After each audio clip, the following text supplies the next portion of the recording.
저도 여러분들도 너무너무 제가 사랑하는 제 자녀들도 여러분들의 자녀들도 언젠가는 죽게 될 겁니다. 죽음은 예외가 없습니다. 특별히 불운한 사람에게 찾아오는 것이 아니라 저와 여러분 여기 앉아있는 한 사람 한 사람에게 이미 정해져 있는 현실입니다. 그래서 죽음은 멀리 있는 이야기가 아니라 저와 여러분들에게 아주 밀접한 관계 가운데 있다는 것을 우리는 알고 있어야 합니다. 많은 철학자들은 그동안 수천 년이라는 시간이 지내오면서 이렇게 이야기를 했습니다. 죽음이 있기 때문에 삶이 진지해진다. 네, 어떠십니까? 여러분들도 제가 여러분들한테 시작하면서 우리는 죽을 겁니다 라고 말씀을 드렸더니 뭐 주일날 아침부터 무슨 소리야 라고 하실 수도 있겠지만 다 죽게 될 겁니다. 근데 이 죽음이라는 것에 대해서 제가 여러분들한테 말씀을 드리니까 조금 더 여러분들의 삶에 대해서 진지해지고 조금 더 한 번 더 생각해 보게 되시지 않으십니까? 죽음을 다루는 학문들이 있는데요. 인류학, 종교학, 그리고 신학이 있습니다. 다른 많은 것들도 있겠지만 특별히 이 세 가지가 그것을 대표합니다. 어쩌면 이 예배당 안에서 우리는 매주일 같은 시간마다 그 죽음에 대해서 배우고 있을지도 모릅니다. 이 죽음에 대해서 배우고 있다는 것, 왜 우리는 죽음에 대해서 알고 죽음에 대해서 배워야 하는 것일까요? 단순히 인간이 죽게 되는데 내가 왜 죽는가를 넘어서 우리는 이 죽음이라는 것을 생각하면서 죽음 앞에서 인간은 어떤 존재인가? 라는 질문으로 우리를 이끌어갈 수 있어야 합니다. 쉽게 말하면 이런 겁니다. 나는 왜 살지? 나는 왜 존재하지? 이 시간 나는 왜 예배를 드리고 있지? 매일매일 나는 왜 살아가고 있지? 라고 생각을 해보아야 한다는 것이죠. 이 질문에 대한 답을 아이러니하게도 우리가 어떻게 찾을 수 있냐면 죽음이라는 것을 간접적으로 경험해 보면서 찾게 됩니다. 때로는 누군가의 장례식장에서, 때로는 누군가가 슬픈 어떤 일들을 당하는 것들을 바라보면서 그런 것들을 보게 됩니다. 죽음을 통해서 우리의 삶을 배운다라는 것이죠. 한번 죽음과 한번 더 가까워져 볼까요? 네. 제가 PPT를 하나씩 만들었는데 죽음과 가까워지기입니다. 삶을 살아가야 하는 인생들에게 죽음이라는 주제는 늘 어색하고 좀 부적절하게 느껴집니다. 이 교회라는 곳 안에서도 예수 그리스도의 생명, 부활 이런 것들을 이야기하니까 굳이 우리가 죽음에 대해서 이야기를 할 필요가 있을까 생각이 들기도 하죠. 아직 먼 이야기처럼 들리기도 합니다. 나 말고 다른 사람이 겪을 일, 나 말고 한두 달이 건너야지만 생기는 그런 일들로 여겨지긴 한다고 생각이 든다는 것이죠. 그래서 인간은 죽는다는 사실을 알면서도 정작 아까 말했던 것처럼 인간은 어떤 존재인가 라는 그 질문까지는 도달하지 못하곤 합니다. 하지만 현실은 분명합니다. 나도 죽고 너도 죽고 우리 다 죽는다. 이것을 말이죠. 2126년이 되면 어떨까요? 2126년, 지금으로부터 100년 뒤 2126년 1월 11일 아마 이 세상에 남아있을 수 있는 사람들은 거의 없을 겁니다. 아마 50년만 지나도 거의 대부분 우리 자녀들을 제외하고는 다 주님께 돌아가게 될 겁니다. 아무리 영양제를 챙겨 먹고 아주 비싼 명품을 두르고 외모를 가꾸고 누군가에게 기쁨을 주나 아니면 누군가를 섭섭하게 하나 다 상관없을 겁니다. 공부를 잘해도 돈을 많이 벌어도 내가 무언가를 좋아하고 싫어하고 이런 모든 것들이 100년이 지나면 다 사라지게 될 겁니다. 그 결말은 누구에게나 같습니다. 죽는다는 것이죠. 히브리서 9장 27절은 이 현실을 이렇게 단정합니다. 한 번 죽는 것은 사람에게 정해진 것이요 그 후에는 심판이 있으리니 라고 이렇게 이야기를 합니다. 대한민국에서는 지금도 많은 사람들이 죽어가고 있습니다. 제가 한번 통계청 조사를 한번 찾아보니까는 하루에도 우리나라에서 1000명이 넘게 죽어간대요. 하루에도. 그러니까 지금도 막 죽어가고 있는 것이겠죠. 그리고 이것을 환산해 보니까 1년이면 한 달이면 3만 명이 죽는 거고 1년이면은 최소 36만 명이 여러 가지 다양한 이유들로 죽는다고 합니다. 36만 명이 어느 정도일까요? 운정 1동, 2동, 3동, 4동, 5동, 6동이 있는데 운정 전체 지역을 다 합쳐도 36만 명에 미치지 못합니다. 그러니까는 매년마다 운정이라는 전체 지역이 하나씩 매년마다 사라지고 있는 겁니다. 네, 엄청나죠? 그러니까 이 죽음이라는 것이 우리에게 멀리 있는 것이 아니라는 겁니다. 너무나도 가까이 있다라는 것이죠. 매년마다 이렇게 운정이 하나씩 사라지고 있는데 그 반면에 우리 교회는 조금 사정이 좀 다를 수도 있어요. 출생률은 그 절반도 안 됩니다. 하루에 1000명씩 죽어가고 있으면 하루에 뭐 500명도 안 되게, 뭐 한 달에 뭐 얼마 안 되게 사람들이 태어난다고, 아이들 태어난다고 하죠. 아마 이대로 가면은 시간이 더 빠르게 지나갈 겁니다. 자녀들을 낳는 숫자는 더 줄어들 거고, 이 나라에는 더 많은 국민들이 죽고 고령화가 되고 아주 이상한 나라가 되게 되겠죠. 이 작은 대한민국 땅에서도 매년 그리고 매일 36만 명, 3만 명, 1000명씩 죽어가고 있습니다. 어쩌면 죽음이라는 것이 저를, 그리고 여러분들을, 우리의 자녀들을 비켜간다는 것은 아주 감사하고 아주 우연치 않은 그런 일처럼 우리가 느낄 수 있을지도 모릅니다. 어쩌면 기적에도 가까운 그런 은혜라고 생각할 수도 있겠죠. 목사님, 일주일에 한 번 교회에 오는데 왜 자꾸 죽는 이야기만 하세요? 네, 근데 죽음이 끝이 아닙니다. 죽음 뒤에는 우리가 읽었던 말씀처럼 심판이 있다고 이야기를 합니다. 죽음 뒤에 있는 심판, 평가와 판단이 기다리고 있다는 것이죠. 우리는 우리의 인생을 마냥 즐기며 자유롭게만 살아갈 수는 없습니다. 내가 원하는 대로, 내가 하고 싶은 대로 살아갈 수는 없다는 것이죠. 죽음에 대한 대처에 대해서 한번 볼까요? 그렇다면 우리는 이 죽음에 어떻게 대처해야 할까요? 제가 이번 주에 건설업 기초 안전 보건 교육을 받고 왔습니다. 네. 그 4시간 동안 이 교육을 받으면서 반복되는 말들이 있었고 핵심적인 내용이 하나가 있었습니다. 뭐 복잡하진 않았습니다. 4시간 동안 들었는데 복잡하진 않았습니다. 일을 잘하는 것보다 중요한 건 위협 요인을 먼저 파악하는 것입니다. 이거를 계속 매 시간마다 강조해서 이야기를 하시더라고요. 위협 요인이 무엇일까? 그리고 그 위험 요인에 대해서 우리는 어떻게 대처해야 할까?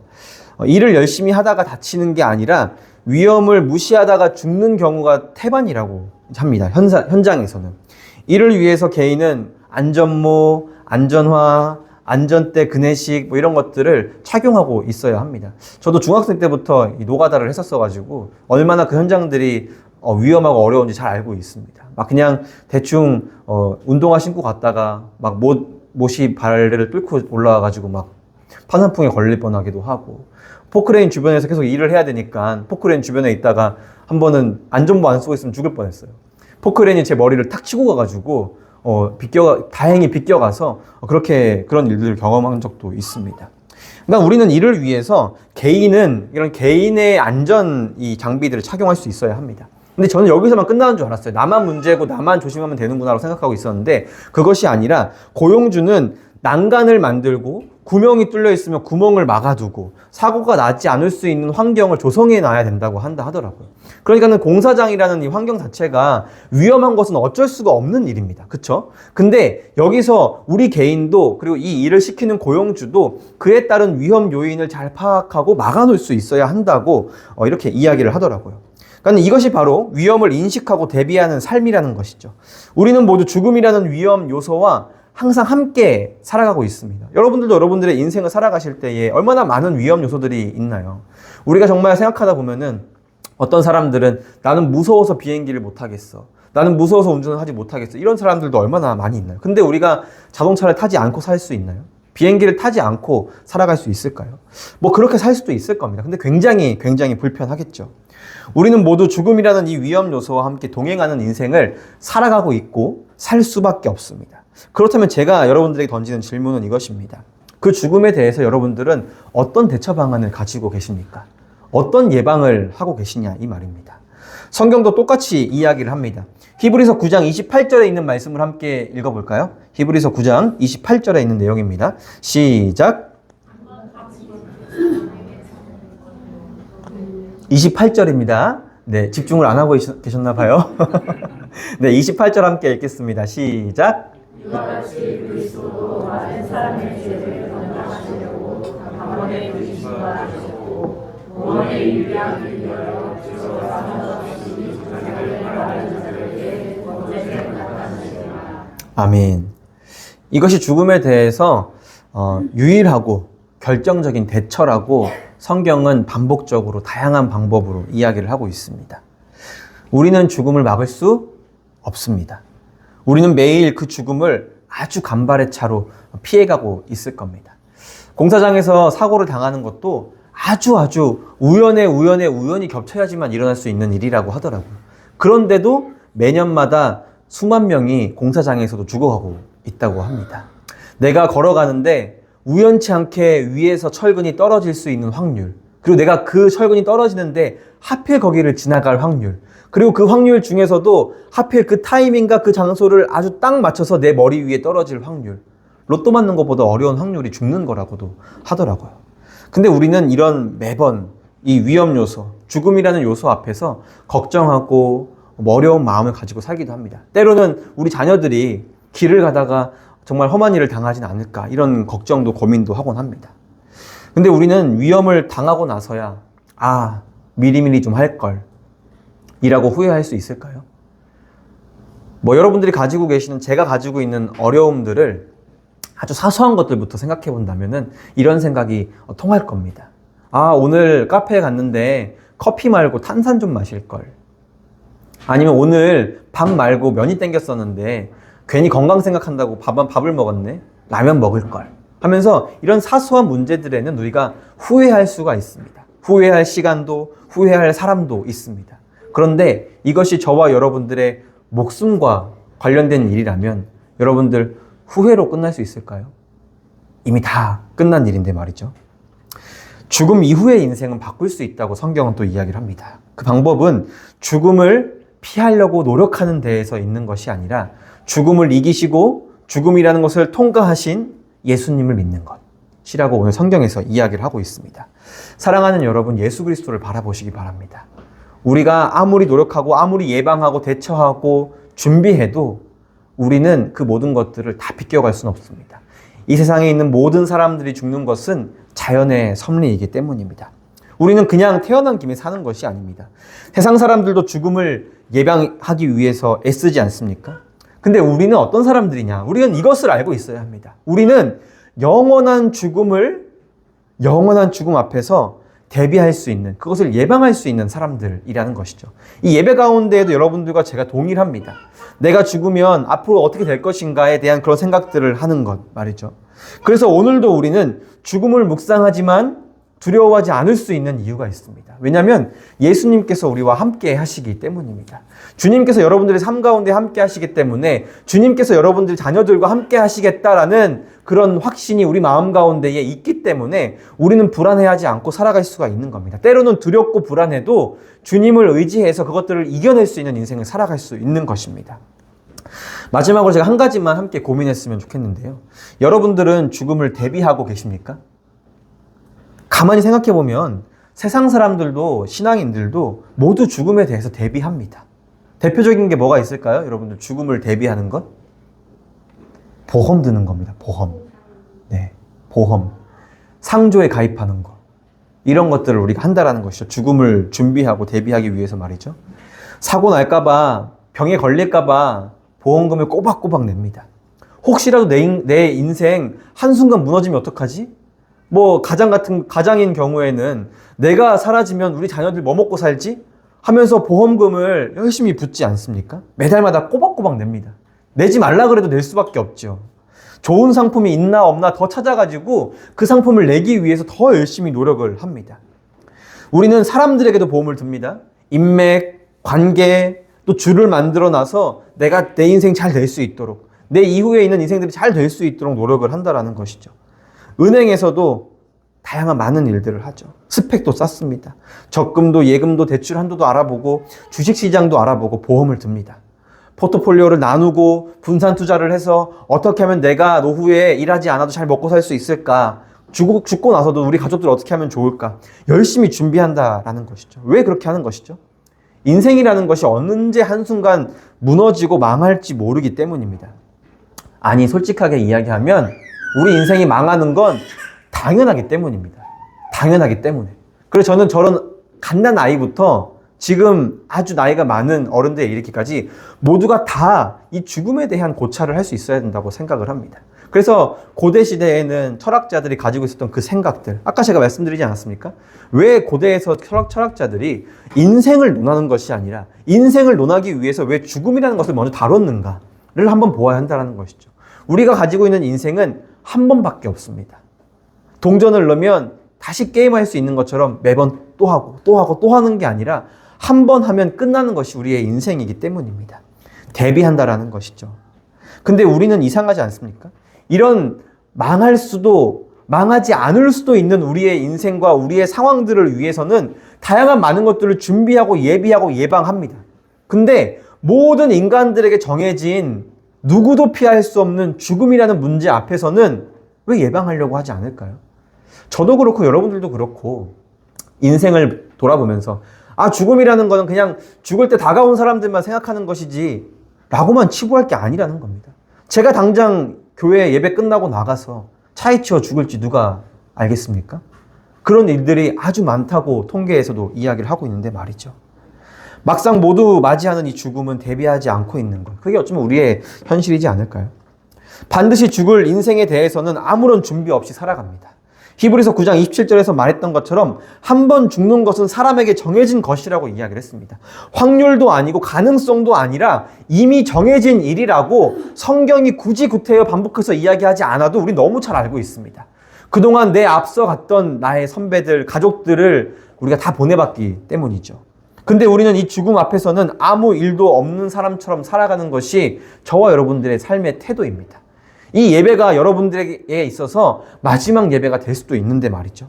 여러분들이 믿지 않는 가족들에게, 믿지 않는 친구들에게 복음을 전할 수 있는 마지막 날일지도 모르는데 우리는 그냥 내일도 살아갈 것처럼 생각을 합니다. 착각한다라는 거죠. 다음 말씀이 더 중요합니다. 그 후에는 심판이 있으리니. 보험은 사고가 날 수도 있는 경우를 대비해서 드는 겁니다. 사고가 없이 끝나면 아무런 일이 아닙니다. 아무리 보험금을 열심히 보험을 들었어도 내가 아무런 사고 없이 죽는다면 그 사고를 위해 들었던 보험금을 탈 수는 없는 거죠. 감사한 일이지만 소용이 없는 일이 된다는 겁니다. 하지만 죽음은 반드시 찾아옵니다. 그리고 심판도 반드시 찾아옵니다.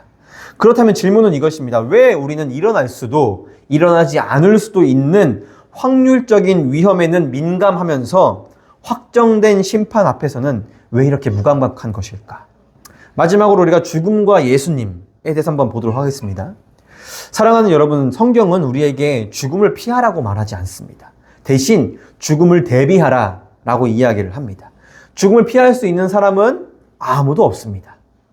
예수님도 인간으로 이 땅에 오셔서 그 죽음을 맞이하셨습니다. 하나님 대신 예수 그리스도께서도 말이죠. 히브리서 9장 28절은 그 대비가 무엇인지 정확하게 말합니다. 그리스도도 많은 사람의 죄를 담당하시려고 단번에 들이신 바 되셨고 죽으셨다라는 겁니다. 구원에 이르기 위하여 다시 오시리라. 다시 오시겠다. 재림하시겠고 심판이 있다라고 성경은 말하고 있습니다. 우리는 보험을 들어서 죽음을 이기지 못합니다. 다 동의하실 겁니다. 돈으로도 심판을 통과할 수가 없습니다. 사람으로 영원을 보장받지 않습니다. 오직 단 한 분, 단 하나의 방법, 예수 그리스도를 믿는 믿음 안에서 우리는 구원함을 얻을 수 있습니다. 이것이 우리가 죽음을 고찰해야 하는 이유입니다. 죽음을 고찰하면 여러분이 한 번밖에 드릴 수 없다라고 생각하는 이 예배도, 한 번밖에 우리가 사랑의 말을 전할 수 있지 못한다라는 그런 상황에도, 그러니까 별거 아니게 된다라는 것이죠. 죽음을 준비하고 있는 사람한테는 인생에서 일어나는 자질구레한 일들은 별거 아닌 일들입니다. 조금 서운하고 조금 행복하고 그것이 중요한 것이 아니라 어떻게 하면 내 인생의 마지막, 특히 믿는 사람이라면 어떻게 내 인생이 여기서 끝나고 저 영원한 죽음과 사망에 있는 것이 아니라 하나님 나라에서 하나님과 영원히 살아갈 수 있겠고 또 이 자리 가운데 예배드리고 함께 믿는 사람들이 올 수 있는 것을 기다리는 사람으로 내가 있을 수 있겠는가? 이것을 고민할 수밖에 없다라는 겁니다. 오늘 여러분은 무엇을 위해 살아가고 계십니까? 어디에 여러분들의 보험을 들고 살아가고 계십니까? 우리의 유일한 보험은 예수 그리스도밖에 안 계십니다. 여러분들이 들고 계시는 그 보험, 그 예방책, 예비, 사람입니까? 돈입니까? 아니면 능력입니까?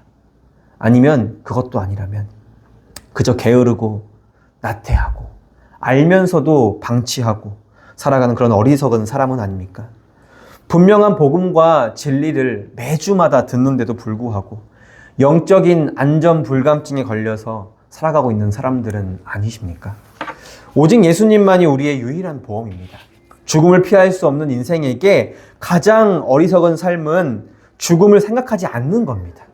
가장 지혜로운 삶은 죽음을 이기신 분께 자신의 모든 것들을 드리는 겁니다. 맡기는 겁니다.